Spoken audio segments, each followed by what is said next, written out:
Welcome my dear rockets, कैसे हैं आप सभी। आज हम लेकर आए हैं एक ऐसी मूवी जो शुरू से अंत तक सिर्फ गुड फील देगी और कुछ भी नहीं। एक छोटा लड़का दूर दराज के गांव में रहता है। यहाँ बहुत कम लोग बसते हैं। इन कम रिसोर्सेज वाली जगह में रहते हुए भी उसके अंदर का छोटा सा साइंटिस्ट कई इन्वेंशंस करने में लगा होता है। इसे मैप्स और ड्राइंग्स बनाना भी बहुत ही पसंद है, लेकिन इतने टैलेंटेड होने के बावजूद उसे कई तरह के दुख भी हैं। उसे लगता है कि उसके पेरेंट्स, उसकी दीदी, कोई उस पर ध्यान नहीं देता। उसके लिए तो वो जैसे एग्जिस्ट ही नहीं करते। इस बात से वो बहुत ज्यादा परेशान हो जाता है। तभी एक दिन उसे एक बड़े इंस्टीट्यूशन से कॉल आता है। उसके बनाए हुए एक मशीन को साइंस का एक प्रेस्टिजियस अवार्ड मिला है और उस अवार्ड को लेने के लिए उसे लगभग 1000 किलोमीटर दूर दूसरे स्टेट जाना होगा। अब 10 साल का ये लड़का उस अवार्ड को लेने के लिए अकेले एक एडवेंचरस सफर पर निकल पड़ता है, बिना किसी को बताए। इस सफर में वो कैसे मजेदार और चैलेंजिंग सिचुएशन से गुजरता है और आखिर में हुआ क्या, ये सब कुछ बहुत ही इंटरेस्टिंग और शानदार विजुअल्स के साथ दिखाया गया है। इसलिए दोस्तों वीडियो को एंड तक जरूर देखिए और हमारे मूवी सिलेक्शन के बारे में अपनी राय कमेंट्स में जरूर दीजिए। तो चलिए तैयार हो जाइए आज की मूवी के लिए, जिसका नाम है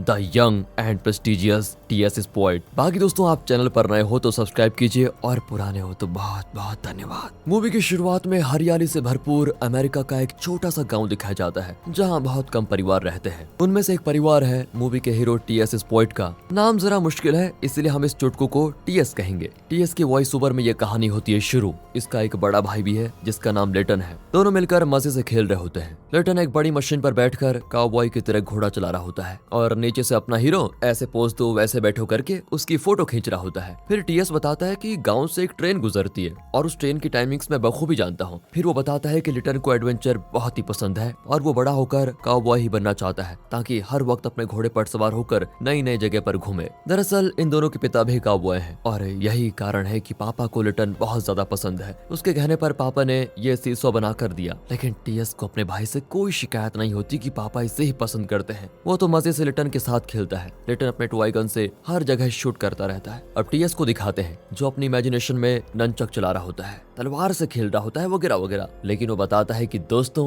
असल में मैं ऐसा कुछ नहीं कर सकता, क्योंकि मेरा इंटरेस्ट तो कुछ और ही है। अब 1 साल पहले का सीन दिखाते हैं। एक साइंस म्यूजियम का डायरेक्टर साइंस स्टूडेंट्स को लेक्चर दे रहा होता है, जिसमें वो एक ऐसी थ्योरेटिकल मशीन के बारे में बताता है जो बिना किसी एक्सटर्नल फोर्स और एनर्जी के लगातार काम कर सकती है। हालांकि रियल में ऐसी कोई मशीन बन ही नहीं सकती। उनके बीच टी.एस. जाकर बैठता है। दरअसल आइंस्टीन की थ्योरी बताती है कि एनर्जी को ना तो क्रिएट किया जा सकता है ना डिस्ट्रॉय किया जा सकता है, उसे सिर्फ एक रूप से दूसरे रूप में बदला जा सकता है। तो इसीलिए ऐसी कोई मशीन बन ही नहीं सकती। लेकिन कई 100 सालों से साइंटिस्ट लगातार इस थ्योरी को गलत साबित करने की कोशिश में लगे हैं और आज तक कई ऐसी मशीन बनाने की कोशिश भी की गई थी, लेकिन कोई भी सफल नहीं हुआ। अब उन बच्चों से पूछा जाता है कि क्या आप में से कोई ऐसी मशीन तैयार कर सकता है। सभी चुप बैठे होते हैं कि जब नहीं बन सकती तो हम कैसे बना पाएंगे। लेकिन टी.एस. उनका चैलेंज स्वीकार करता है और कहता है कि ऐसी मशीन मैं बनाऊंगा। और यहाँ मूवी का टाइटल डालकर मूवी होती है शुरू। एक दिन टी.एस. और उसकी दीदी घर के बाहर बैठे होते हैं। तभी फोन बजता है तो टी.एस. उठकर जाता है, पर इतने में रिंग रुक जाती है और टी.एस. अपनी ड्राइंग को एक जगह रख देता है। तभी अचानक दरवाजा खोलकर उसकी माँ बाहर आती है और अपनी बेटी को एक बड़ा सा कीड़ा पकड़ा देती है। टी.एस. की माँ एक एंटोमोलॉजिस्ट है, यानी कि कीड़ों पर रिसर्च करने वाली। वो कहती है कि बेटी इसे पकड़ो, ये बहुत ही इंपॉर्टेंट कीड़ा है। तो बेटी पूछती है वैसे कॉल किसका था। तब जाकर माँ बताती है कि कोई टी.एस. को पूछ रहा था, पता नहीं कौन था। अब ये सुनकर टी.एस. सोचता है कि इस घर में मेरे कीड़े जितनी भी औकात नहीं है, क्योंकि उसकी माँ ने ये भी नहीं कहा कि टी.एस. तुम्हारे लिए कोई फोन आया है, इसलिए वो ऐसा सोचता है।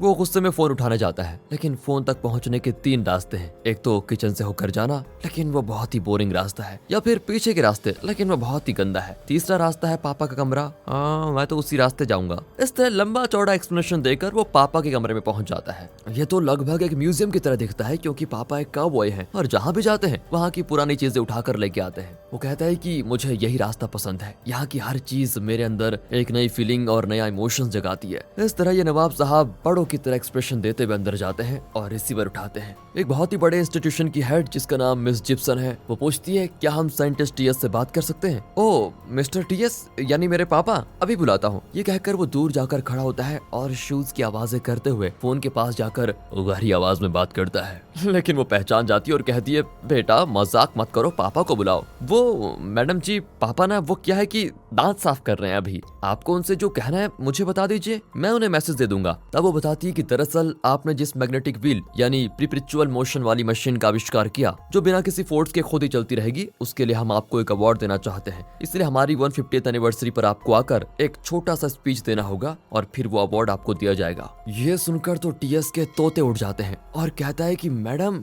मुझे स्कूल में छुट्टी नहीं मिलेगी, मैं कैसे आऊंगा? बेटा तुम नहीं, तुम्हारे पापा। यस मिस, ये कहकर वो कॉल काट देता है। दरअसल टीएस ने ही वो मशीन बनाकर उसका ब्लूप्रिंट उन्हें भेजा था, लेकिन वो लोग टीएस को बड़ा आदमी समझकर बातें कर रहे थे। वो नहीं जानते कि ये तो कोई चुटकू सा है। अब टीएस परेशान है क्योंकि वो घर वालों को कैसे बताए कि उसे इतना बड़ा अवार्ड मिला है। बताया भी तो वो विश्वास नहीं करेंगे और ना ही उसे अवार्ड फंक्शन के लिए उतनी दूर लेके जाएंगे। लेकिन वो ये मौका नहीं गंवाना चाहता। वो घुमा फिराकर अपनी दीदी शर्ले को बताता है कि मेरे काम को न्यूयॉर्क के एक बड़े साइंटिस्ट ने देखा और वो मुझसे मिलना चाहते हैं। शर्ले तो चिढ़ जाती है क्योंकि वो बचपन से ही एक एक्ट्रेस बनना चाहती थी, लेकिन लाख कोशिश के बाद भी वो इस गांव से बाहर नहीं निकल पाई। वो कहती है तुझे न्यूयॉर्क जाना है, अबे सपने देखना बंद कर और जाकर खेल। फिर टीएस अपने पापा के बारे में बताता है। पापा बहुत ही गुस्से वाले हैं। एक दिन शर्ली ने पूछा कि आप अपने कमरे का म्यूजियम हटाकर मेरे लिए एक नया कमरा क्यों नहीं बना लेते पापा? पापा ठहरे कब आए। उन्हें ऐसा गुस्सा आया कि अगर उनके हाथ में गन होती तो वो शर्ली को उड़ा देते। उस दिन उन्होंने अपने हाथों से ग्लास को दबाकर तोड़ दिया। और माँ से तो आप मिल ही चुके हैं, पता नहीं इन्हें कीड़े मकोड़े में ऐसा क्या नजर आता है जो उनसे इतना प्यार करती है। कीड़ों की लाइफ, कुल, गोत्र, राशि, नक्षत्र सबको जानने की कोशिश करती है। पता नहीं क्या प्यार है उनसे। और जब ये रिसर्च में डूब जाती हैं तो खाना तो जरूर जल जाता है। आज तो टोस्टर ही जला दिए। और ये था मेरा बड़ा भाई लिटन जो सबका लाडला था। मुझे तो सभी सेकंड हैंड कार की तरह समझते थे।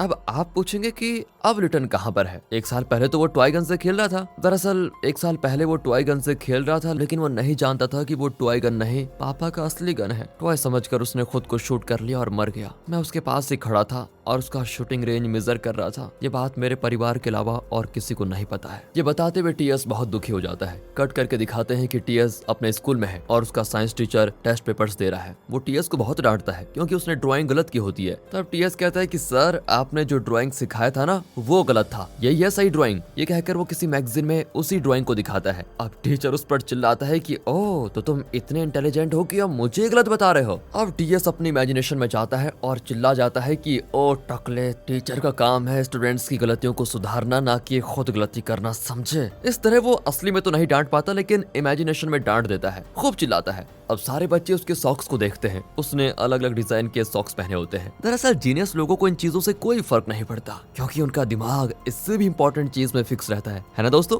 अगर आपकी भी यही राय है तो लाइक कर दीजिए। लेकिन टीएस बड़ा उदास है कि उस जैसे जीनियस को कोई समझ नहीं रहा। वो स्कूल बस से उतरता है तो उसके पापा उसे लेने आते हैं। रास्ते में पापा उससे कुछ कह रहे होते हैं, लेकिन टीएस हमें बताता है कि ये जगह मेरे भाई लिटन की है। वो पापा का फेवरेट था। मैं भी पापा के साथ क्लोज होना चाहता हूँ, लेकिन मैं लिटन नहीं हूँ ना, मुझे साइंस के अलावा कुछ आता ही नहीं। मैंने एक बार बहुत अच्छा प्रोजेक्ट बनाकर पापा को दिखाया भी, पर उन्होंने प्रोजेक्ट को देखा तक नहीं और मुंह मोड़कर टीवी देखने लग गए। अब बताओ 10 साल का लड़का और कर भी क्या सकता है? अब रास्ते में एक भेड़ फेंस में फंसा होता है। पापा कहते हैं कि जाओ उसे उसकी मदद करो, उसे बचाओ। टीएस उतरकर भेड़ को फेंस से छुड़ा रहा होता है कि पीछे से एक बड़ा सांप आ जाता है। लो मर गया जीनियस, ये सोचकर टीएस बहुत डरा हुआ होता है, पर एन वक्त पर उसके पापा सांप को शूट कर देते हैं। टीएस भले ही पापा का फेवरेट ना हो, लेकिन है तो उन्हीं का बेटा।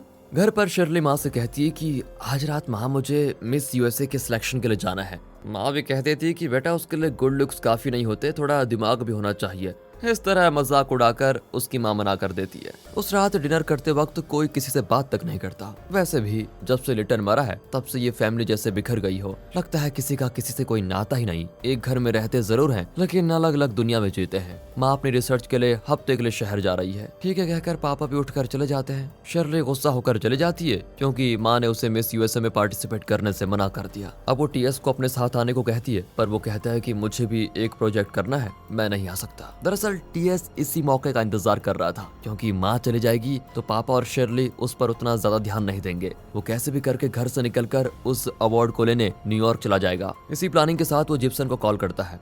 बड़े आदमी की आवाज निकालने का उसने एक अनोखा तरीका ढूंढ लिया था। वो कचड़े के डब्बे में फोन का रिसीवर डाल देता है और बाहर से बात करता है ताकि उसकी आवाज थोड़ा गहरी और मोटी लगे। देखिए मैडम, मैं आपके शेड्यूल के हिसाब से नहीं आ पाऊंगा क्योंकि मैं कल ही निकल रहा हूँ, इसलिए आप मेरा वार्ड फंक्शन पोस्टपोन कर दीजिए। हाँ, मैं वहां कर आपको इन्फॉर्म कर दूंगा, तब तक आप फंक्शन फिक्स कर लीजिए। ओके। वहां से ओके सर, ओके सर इसी की आवाज आती है। इतने में शर्ली आ जाती है। वो सोचती है ये कचरे के डब्बे से बात करके हाँ खेल रहा होगा शायद, ये सोचकर वो चली जाती है। अब टीएस यूएसए का मैप देखता है और पूरा प्लान तैयार करता है कि किस रूट से जाना है और रास्ते में किन चीजों की जरूरत पड़ेगी। वो अपने से बड़ा सूटकेस निकालकर उसमें अपनी चीजें पैक करने लगता है। भले ही वो साइंटिस्ट है लेकिन है तो बच्चा। रात को लिपट कर सोने के लिए वो अपना टेडी भी पैक कर लेता है। फिर वो लिटन के कमरे में जाकर अपने गुजरे हुए भाई को याद करके थोड़ा सेंटिमेंटल हो जाता है। फिर माँ के कमरे में जाकर वो अपनी फैमिली के लिए एक लेटर लिखता है। डियर स्पॉट फैमिली, मैं एक जरूरी मिशन पर निकला हूँ, आप लोग मेरी चिंता मत करना, मैं आपका ख्याल रखूंगा। इस बारे में आपको पहले बताकर आपकी लाइफ को डिस्टर्ब नहीं करना चाहता था। आपने मेरा इतना अच्छा ख्याल रखा, इसलिए थैंक यू। आप लोग इस दुनिया की बेस्ट फैमिलीज में से एक हो। आपका प्यारा टीएस। बड़े आदमी की तरह ऐसा लेटर लिखकर टीएस अपनी माँ की डायरी भी उठाकर रख लेता है और उस बड़े और भारी सूटकेस को घसीट कर नीचे लाता है। वहाँ उसका डॉग टीवी देख रहा होता है जो खराब हो चुका है। टीएस बहुत ही इमोशनल होकर कहता है कि अलविदा मेरे दोस्त, लेकिन जल्द ही मिलेंगे। डॉग भी ऐसे मुड़कर देखता है कि अबे अभी तक तो गया नहीं। इसी की कमी थी, अब कुत्ते भी मेरा इंसल्ट करने लग गए। ये सोचकर वो मुंह लटकाए हुए बाहर चला जाता है, लेकिन वो बहुत दूर तक सूटकेस को नहीं ले जा पाता। तब वो अपने पुराने पशुशाला में जाता है जहाँ लिटन की कई चीजें पड़ी होती है। वो लिटन की एक रेडी पर अपना सूटकेस रखकर खींच ले जाता है। रास्ते में उसके पापा की कार आ रही होती है। अब टीएस घबरा जाता है कि वो पकड़ा ना जाए, लेकिन गाड़ी रुकती भी नहीं और उसे क्रॉस करके तेजी से चली जाती है। ऐसा पापा आपने कहीं नहीं देखा होगा। अंधेरे में बेटा बड़ा सूटकेस लेकर कहीं जा रहा है, लेकिन इन्हें फिक्र ही नहीं है। अगर मेरी जगह लिटन होता ना तो शायद वो रुक जाते। मैं उनका फेवरेट नहीं हूँ ना, इसीलिए। इस तरह की सैड फीलिंग्स के साथ बेचारा आगे बढ़ता है और अपने छोटे छोटे कदमों को ध्यान में रखते हुए कैलकुलेट करता है कि पास के रेलवे स्टेशन में जाना है, वहाँ पर फिर वो करना है वगैरह वगैरह। वो जानता था कि यहाँ से एक गुड्स ट्रेन गुजरती है, उसी में चढ़कर अपना हीरो गाँव छोड़ने वाला है, लेकिन गुड्स ट्रेन यहाँ रुकेगी नहीं। उसे रोकने के लिए टीएस एक आइडिया सोचता है। वो अपना मार्कर निकालता है और सिग्नल को रेड कर देता है। फिर क्या था, गुड्स ट्रेन रुक जाती है और टीएस अपना भारी लगेज चढ़ा देता है उसमें। लेकिन तभी गार्ड्स उसको देख लेते हैं और उसका पीछा करते हैं। अपना हीरो एक ट्रेन पर चढ़कर ठीक टाइम पर उस ट्रेन पर कूद पड़ता है। रास्ते में वो खूबसूरत नजारों को बहुत एंजॉय करता है। वो इमेजिन करता है कि उसका भाई लिटन भी उसके साथ है। अगले दिन कैस्पर नाम की एक जगह पर ट्रेन रुकती है तो कुछ पुलिस गार्ड्स को इन्फॉर्मेशन मिलती है कि घर से भागा हुआ एक छोटा लड़का इसी ट्रेन में है। टीएस उनसे छुप जाता है और वहाँ डिलीवरी के लिए रखे हुए उन कैरवन के अंदर छिप जाता है। लेकिन एक गार्ड कैरवन के अंदर भी चेक करने के लिए आ जाता है। दरवाजा अंदर से लॉक होता है तो वो विंडो से झांकता है। वहाँ रियल इंसानों जैसे कुछ पुतले होते हैं, उनके बीच टीएस भी एक पुतला बनकर बैठा होता है। गार्ड बहुत देर से पुतले को घूर रहा होता है। टीएस की नाक भी बहने लग जाती है, लेकिन जान भी जाए तो हिलना नहीं है यार। इस तरह वो खुद को हिम्मत देकर वहीं बैठा होता है। आखिर गार्ड्स हार मानकर उस ट्रेन को जाने देते हैं और स्टेशन को रिपोर्ट करते हैं कि वो लड़का ट्रेन में नहीं है। टीएस उस कैरवन के अंदर सेटल हो जाता है। 2 दिन बीत जाते हैं। टीएस को बहुत भूख लगती है, लेकिन कैरवन के अंदर सिर्फ प्लास्टिक का खाना रखा होता है। कुछ देर बाहर का नजारा देखकर अपनी भूख बुझा देता है। फिर ट्रेन नेब्रास्का नाम की एक जगह पर रुकती है और टीएस को कहीं से हॉट डॉग्स की खुशबू आती है। वो ट्रेन से उतर कर जाता है। तभी एक आदमी उसे मदद के लिए बुलाता है। दरअसल वो ट्रेन से ग्रीस चुरा रहा था। वो टीएस को अपने साथ लेके जाता है और एक पुराने ट्रेन कंपार्टमेंट में बिठा देता है, जिसे उस आदमी ने अपना घर बना लिया है। वो आदमी टीएस को अपनी नानी की कहानियां सुनाने लगता है तो टीएस कहता है कि साइंटिफिकली ये कहानियां कभी प्रूफ नहीं हुई है। अब वो आदमी चौंक जाता है कि बेटा तू कौन है जो इतनी इंटेलिजेंट बातें कर रहा है। खैर थोड़ी देर में ट्रेन निकल जाएगी, तू जाकर कुछ खा ले और अपनी ट्रेन पकड़ ले। टीएस एक मोबाइल हॉट डॉग्स की दुकान पर चला जाता है। तभी फ्लैशबैक में दिखाते हैं कि टीएस जब भी हॉट डॉग्स मांगता था तो उसकी माँ उसको सब्जियां दे देती थी। हाँ, पर आज मुझे हॉट डॉग्स खाने से कोई नहीं रोक सकता क्योंकि यहाँ पर ना माँ है ना पापा। तभी वहाँ पर पुलिस आकर टीएस की फोटो दिखाती है और पूछताछ करने लग जाती है। टीएस मुड़कर अपना चेहरा छुपा लेता है। वो औरत कहती है कि इसे तो मैंने अभी अभी कहीं देखा है। उनके जाने के बाद वो टीएस से कहती है कि बच्चू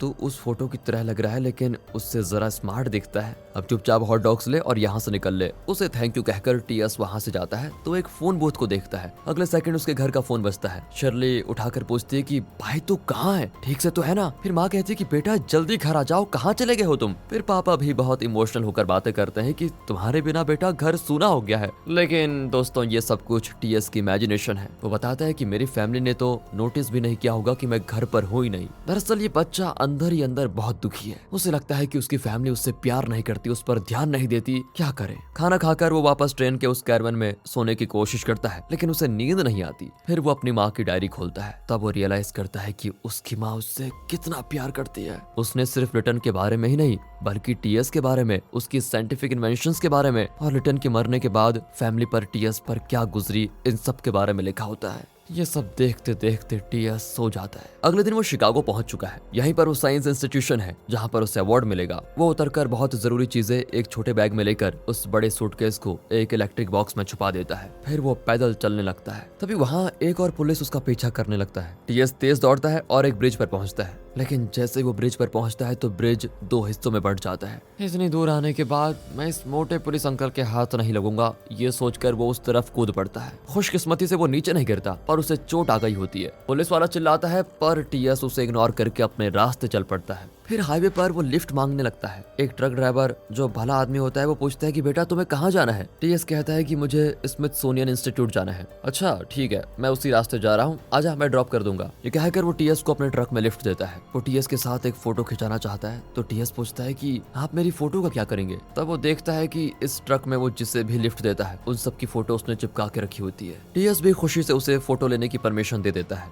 थकान के मारे टीएस फिर सो जाता है। बहुत देर बाद ट्रक एक जगह रुकती है और ड्राइवर टीएस को जगाता है कि बेटा तुम्हारी जगह आ गई है। टीएस उस बड़े इंस्टीट्यूशन को देखकर एकदम दंग रह जाता है। फिर ड्राइवर को थैंक कर वो अंदर जाता है। एक साइंटिस्ट होने के नाते इस जगह को देखकर वो तो मंत्र मुग्ध हो जाता है, क्योंकि हर तरफ तरह तरह के इन्वेंशंस होते हैं। वो सीधे रिसेप्शनिस्ट के पास जाकर कहता है कि सुनो दीदी, मेरा नाम टीएस पॉइंट है और मैं एक साइंटिस्ट हूँ। मुझे यहाँ की बड़ी दीदी मतलब जिप्सन दीदी ने कॉल करके बुलाया था। मैं मोन्टाना से लंबा सफर तय कर आया हूँ। रिसेप्शनिस्ट पूछती है कि तो क्या तुम ही उस लाजवाब मशीन के इन्वेंटर हो? मुझे विश्वास नहीं होता। टीएस भी कह देता है कि आपको मैंने आंटी के बजाय दीदी कहा तो आपने मेरी बात मान ली, तो ये क्यों नहीं मान सकती कि मैं साइंटिस्ट हूँ? वो डगमगा जाती है कि ये कितनी बड़ी बड़ी बातें करता है। फिर वो टीएस को वेट करने को कहती है और जिप्सन को कॉल करती है। वहाँ भी टीएस को अपना भाई दिखता है जो कहता है कि वाह टीएस, तुमने तो कमाल कर दिया, इतनी मुश्किलें पार करके आखिर तुम अपनी मंजिल तक पहुंच ही गए, वेरी गुड भाई। इतने में जिप्सन आ जाती है। ओह नो, इन्हें ना दीदी कह सकता हूँ ना आंटी। जिप्सन पूछती है क्या तुम ही वो टीएस पॉइंट हो जिसने मैग्नेटिक व्हील का इन्वेंट किया? जी हाँ दीदी। हाँ सॉरी आंटी। नहीं नहीं नानी। बेटा उस दिन तो तुमने कहा था कि वो तुम्हारे पापा हैं। टीएस कहता है कि मेरे पापा गुजर चुके हैं, असल में वो व्हील मैंने ही बनाया था। पर जिप्सन का शक कम नहीं होता और वो रिसेप्शनिस्ट को डांटती है कि तुमने इस बच्चे को साइंटिस्ट कैसे मान लिया, इसे बाहर भेजो, मेरा टाइम बर्बाद कर दिया। तब टीएस उस मशीन को बनाने का साइंटिफिक प्रोसीजर बताता है। जिप्सन तो दंग रह जाती है और तब जाकर उसे विश्वास होता है। फिर वो टीएस को गले लगा लेती है, लेकिन टीएस मम्मी करके चिल्लाता है क्योंकि उसने टीएस की चोट पे दबा दिया था। फिर वो टीएस को डॉक्टर के पास लेके जाती है जो दवा लगाता है और बताता है कि चिंता की कोई बात नहीं है, 2-3 दिन में घाव भर जाएंगे। अब जिप्सन टीएस को लेकर कोई दूसरा ही प्लान बनाती है। वो कई लोगों को कॉल करके कहती है कि अब हम फेमस होने जा रहे हैं। फिर टीएस के ब्रेन को चेक करते हैं कि इतनी छोटी उम्र में उसके ब्रेन में ऐसा क्या है जो वो इतनी गहराई से हर चीज को समझ पाता है। तब लिटन के ख्याल बीच में आते हैं। वो कहता है कि छोटू, तू तो लैब के चूहे की तरह बैठा हुआ है, ये लोग तेरे साथ क्या करने जा रहे हैं। अगले सीन में अवार्ड फंक्शन दिखाते हैं। टीएस एक जगह बैठा होता है, लेकिन यहाँ आए हुए बड़े बड़े साइंटिस्ट, पीएचडीज वगैरह अलग अलग ग्रुप में टीएस के बारे में डिस्कस कर रहे होते हैं। फिर टीएस की स्पीच देने का टाइम आता है और उसे एक स्टूल पर खड़ा करते हैं। इतने बड़े बड़े लोगों के बीच टीएस जरा नर्वस होता है, हर कोई होता है, लेकिन शांत होकर वो हर एक को ऑब्जर्व करता है और फिर बोलना शुरू करता है। आप लोग बहुत बड़े साइंटिस्ट, पीएचडीज होंगे जिन्होंने अपनी पूरी लाइफ साइंस के लिए जी है, लेकिन मैंने ऐसा कुछ भी नहीं किया। मैं एक बहुत छोटा और नया साइंटिस्ट हूँ। मैं यहाँ इसलिए नहीं आया कि उस मशीन को बनाने का तरीका या उसकी तकनीक आपके साथ शेयर करके नाम कमाऊं। आपके सामने बोलने का जो मौका मिला है उसे मैं भरपूर यूज करना चाहता हूँ। आज मैं सिर्फ 3 पॉइंट्स बताना चाहता हूँ। पहला पॉइंट, मैं एक छोटा लड़का हूँ, इसके बावजूद आप लोगों ने मेरे आविष्कार को रिस्पेक्ट किया, मुझे इज्जत दी, उसके लिए शुक्रिया। दूसरा पॉइंट है ये मैग्नेटिक व्हील। ये कहकर टीएस उस मशीन के बारे में थोड़ी टेक्निकल डिटेल्स बताता है। फिर वो जरा परेशान होकर खड़ा रहता है। एक बुजुर्ग साइंटिस्ट पूछता है कि तीसरा पॉइंट क्या है? हाँ, तीसरा पॉइंट दरअसल वही बताने में मैं इतनी दूर आया हूँ। 1 साल पहले मेरा भाई लिटन और मैं कहीं खेल रहे थे। मैं गन से निकलते हुए बुलेट का वेवलेंथ मेजर करना चाहता था, इसलिए मैंने पापा का असली गन लिटन को पकड़ा दिया। मैं बुलेट का वेवलेंथ मेजर करने में सफल भी हो गया, लेकिन मुझे और मेरी फैमिली को इस एक्सपेरिमेंट की बहुत बड़ी कीमत चुकानी पड़ी। मेरे भाई ने उस टॉय गन को समझकर मजाक में खुद को शूट शॉट कर दिया और वो बेचारा मर गया। लेकिन मुझे उस समय बहुत डर लगा और मैं बाथरूम में छिप गया। फिर एम्बुलेंस में उसको लेके गए और मैं अपनी दीदी से लिपट कर रोने लगा। एक तरह से उसकी मौत का जिम्मेदार भी मैं ही हूँ। बहुत मुश्किल से मैं अपनी गिल्ट फीलिंग से बाहर निकलने की कोशिश कर रहा था, पर मेरे परिवार ने उस घटना के बाद से मुझे ही नहीं, एक दूसरे से भी ठीक से बात करना बंद कर दिया। कभी कभी तो मुझे लगता है कि मेरी फैमिली को मेरी फिक्र नहीं, लेकिन उन्होंने लिटन का नाम भी लेना बंद कर दिया था। उनका बर्ताव देखकर मुझे लगा जैसे मेरा कोई भाई था ही नहीं। कोई मर जाता है तो क्या हम उसकी अच्छी यादों के बारे में बात नहीं कर सकते हैं? पर मेरे घर में उसकी हर चीज को घर से बाहर पशुशाला में रखवा दिया गया